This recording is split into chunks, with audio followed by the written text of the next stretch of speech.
নমস্কাৰ এই মুহূৰ্তত আহি পৰিছে ৰাজ্যখনৰ বাবে খন্দিয়াৰ কেইবাটাও বিগ ব্ৰেকিং নিউজ। আজি ২৬ জুন অসমৰ লগতে ভাৰতৰ বিভিন্ন প্ৰান্তৰ পৰা এনে ধৰণৰ খবৰসমূহ নিতৌ চাবৰ কাৰণে চেনেলটো ছাবস্ক্ৰাইব কৰি ভিডিঅ'টোত এটা লাইক কৰি দিব। এই মুহূৰ্তত জনাই আছো এটা ব্ৰেকিং নিউজ। এইবাৰ ৪চকীয়া নহয় ২চকীয়া বাহনেও দিব লাগিব টুল টেক্স। আকৌ জনতাৰ মূৰত ৰাম টাঙোন এইবাৰ চৰকাৰৰ ২চকীয়া বাহনেও এতিয়া দিব লাগিব টুল টেক্স। আপোনাৰ যদি ২চকীয়া বাহন আছে তেন্তে আপুনিও দিব লাগিব এতিয়া টুল টেক্স। দেশৰ কোটি কোটি জনতাক আকৌ মাধমাৰ মটৰ চাইকেল স্কুটি চালকেও এতিয়াৰ পৰা দিব লাগিব toll tax. Motor cycle scooty চালকেও এতিয়াৰ পৰা দিব লাগিব টুল কৰ।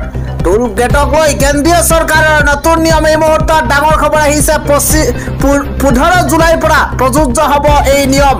ফাষ্টেগৰ মাধ্যমেৰে টুল গেটত দিব লাগিব এতিয়া কৰ। এই খবৰটো সামাজিক মাধ্যমত তোলপাৰ লাগিছে। টুল কৰ নিদিলেই ২০০০ টকা পৰ্যন্ত জৰিমনা বিহাৰ খবৰ তথ্য লাভ কৰা গৈছে। দেশৰ কোটি কোটি জনতাৰ ওচৰত চৰকাৰে ৰাম টাঙোন খুদুৱাৰ এই মুহূৰ্তত খবৰ এতিয়া পোহৰলৈ আহিছে আৰু তাৰ পাছতে এই সম্পূৰ্ণ খবৰ হৈছে নস্যাৎ কৰিছে কেন্দ্ৰীয় পথ পৰিবহন মন্ত্ৰী নীতিন গাডকাৰীয়ে। কেন্দ্ৰীয় পথ পৰিবহন মন্ত্ৰীগৰাকীয়ে কৈছে কোনো ধৰণৰ খবৰ এতিয়ালৈকে ওলোৱা নাই। ২চকীয়া বাহনে দিব নালাগে টুল কৰ ঘোষণা কৰিছে কেন্দ্ৰই। ২চকীয়া বাহনৰ গৰাকীয়ে দিব নালাগে টুল কৰ। একাংশ সামাজিক মাধ্যমত বিয়পাইছে অপপ্ৰচাৰ। পথ পৰিবহন মন্ত্ৰী নীতিন গাডকাৰীয়ে দিছে স্পষ্টীকৰণ। কেন্দ্ৰই ২চকীয়া বাহনৰ ওপৰত কোনো ধৰণৰ টুল কৰ লগোৱা নাই এই খবৰ ভুৱা বুলি তেওঁ স্পষ্টীকৰণ দিছে। কেন্দ্ৰই ২চকীয়া বাহনৰ ওপৰত কোনো ধৰণৰ টুল কৰ লগোৱা নাই। একাংশ সংবাদ মাধ্যমে চলাইছিল ভুৱা প্ৰচাৰ। পূৰ্বৰ দৰে ২চকীয়া মটৰ চাইকেল স্কুটিৰ গৰাকীয়ে দিব নালাগে কোনো ধৰণৰ টুল কৰ। আন এটা ডাঙৰ খবৰ হৈছে ৭ জুলাইত ৰাষ্ট্ৰীয় বন্ধৰ দিন ঘোষণা কৰিছে কেন্দ্ৰীয় গৃহ মন্ত্ৰালয়ে। কেন্দ্ৰীয় গৃহ মন্ত্ৰালয়ে জাৰি কৰিছে অধিসূচনা। বন্ধ থাকিব চৰকাৰী আৰু ব্যক্তিগত খণ্ডৰ কাৰ্যালয়, বিদ্যালয়, মহাবিদ্যালয়, বিশ্ববিদ্যালয় বন্ধ ঘোষণা কৰা হৈছে। বন্ধৰ কাৰণ সন্দৰ্ভত এতিয়াও কোনো তথ্য সদৰি কৰা হোৱা নাই। শীঘ্ৰেই প্ৰধানমন্ত্ৰীয়ে বন্ধৰ বিতং তথ্য সদৰি কৰাৰ সম্ভাৱনা আছে। আন এটা খবৰ হৈছে বিজেপি চৰকাৰখনে কেৱল ভোট বেংকৰ বাবে ৰাজনীতি কৰিছে। আমি কি খাম, কি পিন্ধিম, কলৈ যাম সেয়া আমাৰ মৌলিক অধিকাৰ। কোনে এইদৰে মন্তব্য কৰিছে এই মুহূৰ্তত জনোৱাৰ চেষ্টা কৰিছো। বিজেপি চৰকাৰখনে কেৱল ভোট বেংকৰ বাবে নিকৃষ্ট ৰাজনীতি কৰি আছে। বিজেপি চৰকাৰখনে কেৱল ভোট বেংকৰ বাবে নিকৃষ্ট ৰাজনীতি কৰি আছে।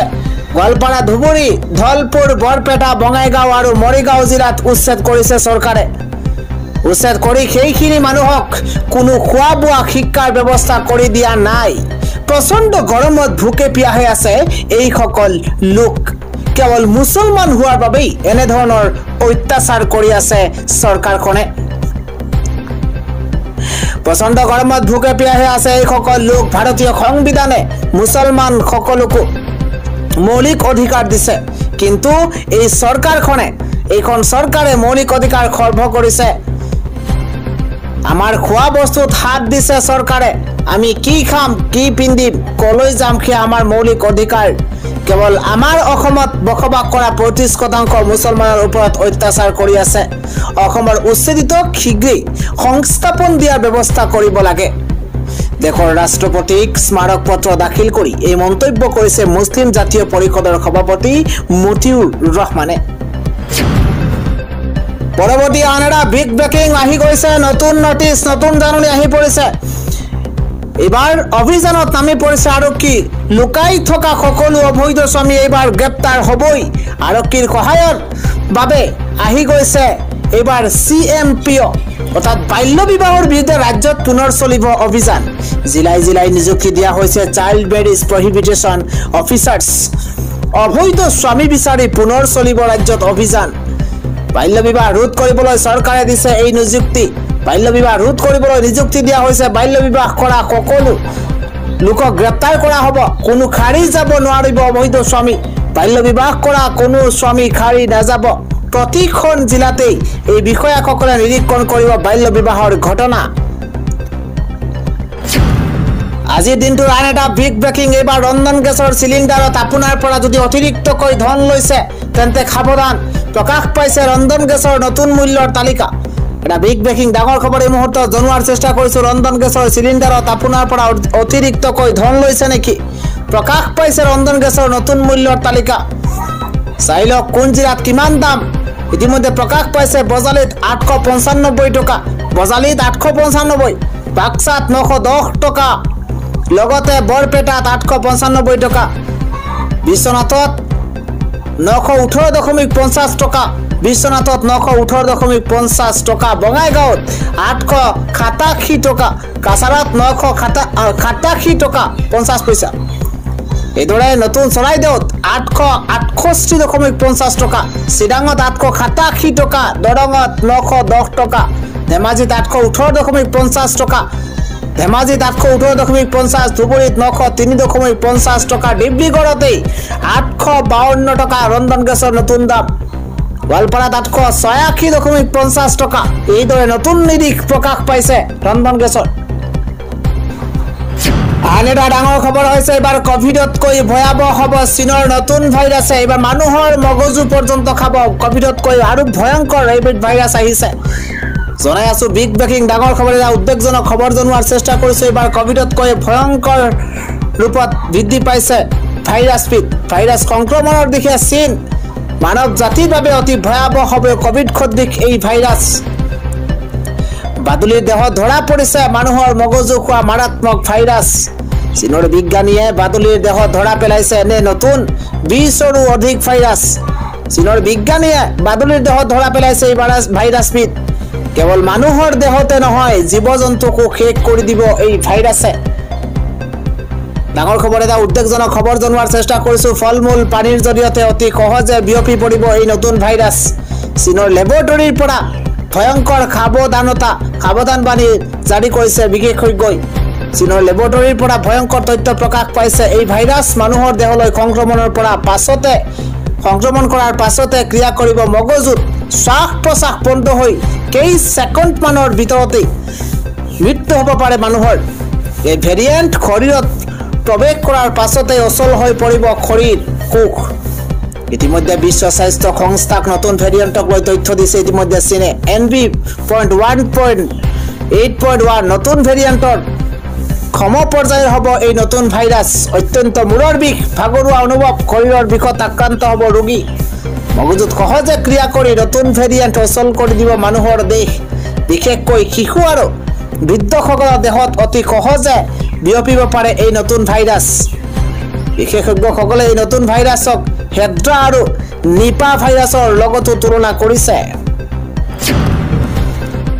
আন এক ডাঙৰ খবৰ হৈছে এবাৰ ভয়ংকৰ ডাবৰ বিস্ফোৰণ হৈছে হিমাচলত হাহাকাৰ পৰিৱেশৰ সূচনা হৈছে এই মুহূৰ্তত হিমাচলৰ 5টাকৈ স্থানত ভয়ংকৰ ডাবৰ বিস্ফোৰণ সংঘটিত হৈছে ডাবৰ বিস্ফোৰণৰ পাছতে হিমাচলত হাহাকাৰ পৰিস্থিতিৰ সূচনা হৈছে হিমাচলৰ জনতাৰ মাজত হাহাকাৰ চকুৰ সন্মুখতে প্ৰলয়নকাৰী বানে উঠুৱাই নিছে ঘৰ দুৱাৰ গাড়ী মটৰ দৃশ্য চাওক চকুৰ সন্মুখতে প্ৰলয়নকাৰী বানে সকলো তহিলং কৰিছে টচ নচ কৰিছে হিমাচলত প্ৰলয়নকাৰী বানৰ ভয়ংকৰ ৰূপ বাজি উঠিছে সাইৰেন এলাৰ্ট জাৰি কৰা হৈছে হিমাচলত আবদ্ধ হৈ আছে 2000 পৰ্যটক হিমাচলত আবদ্ধ হৈ আছে 2000 পৰ্যটক ইয়াৰ মাজতে 27 আৰু 28 জুনত দুবাৰ বৰষুণৰ আগজাননী প্ৰদান কৰিছে বতৰ বিজ্ঞান কেন্দ্ৰই ইতিমধ্যে এলাৰ্ট জাৰি কৰিছে 15 পৰা 20 জনকৈ শ্ৰমিকক উঠুৱাই লৈ গৈছে বানে বৰ্তমান পৰ্যন্ত 2 জনৰ মৃতদেহ উদ্ধাৰ কৰা হৈছে 5টাকৈ স্থানত হিমাচলত ডাৱৰ বিস্ফোৰণ সংঘটিত হৈছে পৰৱৰ্তী খবৰটো হৈছে টোপনিত লালকাল থকা বাছ ড্ৰাইভাৰৰ বাবে ৰাজ্য দেশ জোকাৰি যোৱা ভয়ংকৰ বাছ দুৰ্ঘটনা সংঘটিত হৈছে 1 ফুট 2 ফুট নহয় 30 ফুট তলত বাগৰি পৰিছে 900 বাছ আৰু তাৰ পাছতেই 80 গৰাকীকৈ যাত্ৰীৰ সৈতে ভয়ংকৰ ঘটনা এটা বিগ ব্ৰেকিং ডাঙৰ খবৰ জনোৱাৰ চেষ্টা কৰিছো ড্ৰাইভাৰৰ টোপনিৰ বাবে সংঘটিত হৈছে ভয়ংকৰ বাছ দুৰ্ঘটনা তিতাতে দুজন বাছ যাত্ৰীৰ মৃত্যু হৈছে আৰু 50 গৰাকীৰো অধিক বাছ যাত্ৰী আহত হৈছে লক্ষ্ণৌ আগ্ৰা এক্সপ্ৰেছৱেত সংঘটিত হৈছে এই ভয়ংকৰ দুৰ্ঘটনা এক্সপ্ৰেছৱেৰ পৰা 30 ফুট তলত বাগৰি পৰিছে বিলাসী বাহনখন এক্সপ্ৰেছৱেৰ পৰা 30 ফুট তলত বাগৰি পৰিছে 80 গৰাকী যাত্ৰীক কঢ়িয়াই লৈ গৈছিল বাছখনে আৰু তাৰ পাছতে বিহাৰৰ পৰা দিল্লী অভিমুখী গৈ আছিল যাত্ৰীবৰ্তী বাছখন টোপনিত লালকাল বাছৰ ড্ৰাইভাৰে পছন্দ জোৰে খুন্দা মাৰিছিল এখন ট্ৰাকত ড্ৰাইভাৰৰ টোপনিৰ বাবে সংঘটিত হৈছে এই ভয়ংকৰ ঘটনা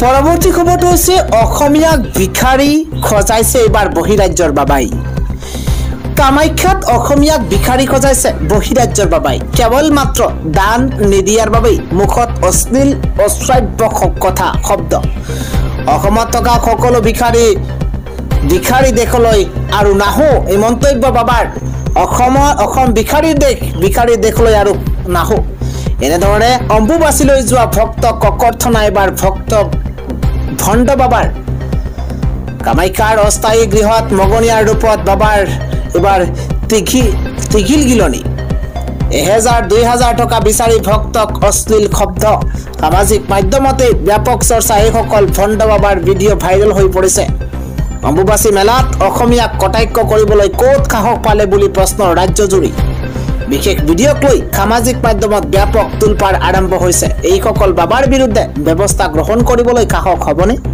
ইয়াৰ প্ৰশ্ন উত্থাপন হৈছে আন এটা খবৰ হৈছে ৰাজ্যত উৎকট গৰমৰ মাজতে হঠাৎ অন্ধকাৰ হৈ পৰিছে গুৱাহাটী মহানগৰীৰ ভিন্ন প্ৰান্তত আৰম্ভ হৈছে নেৰানেপেৰা বৰষুণ দিনতে অন্ধকাৰ হৈ পৰিছে গুৱাহাটী মহানগৰী ৰাজ্যত দুমুহা বৰষুণৰ কালডুব হাই এলাৰ্ট জাৰি কৰিছে ৰাজ্যৰ কেইবাখনো জিলাত 7খনকৈ জিলাত দুমুহা বৰষুণে তাণ্ডৱ চলাব কামৰূপ মেট্ৰ নগাঁও মৰিগাঁও শ্ৰীভূমিত হাই এলাৰ্ট জাৰি কৰা হৈছে ইফালে ধেমাজি লখিমপুৰতো হাই এলাৰ্ট জাৰি কৰিছে আঞ্চলিক বতৰ বিজ্ঞান কেন্দ্ৰই আপোনাৰ অঞ্চলতো বতৰ কেনেকুৱা আমাৰ কমেন্ট বক্সত জনাবলৈ নাপাহৰিব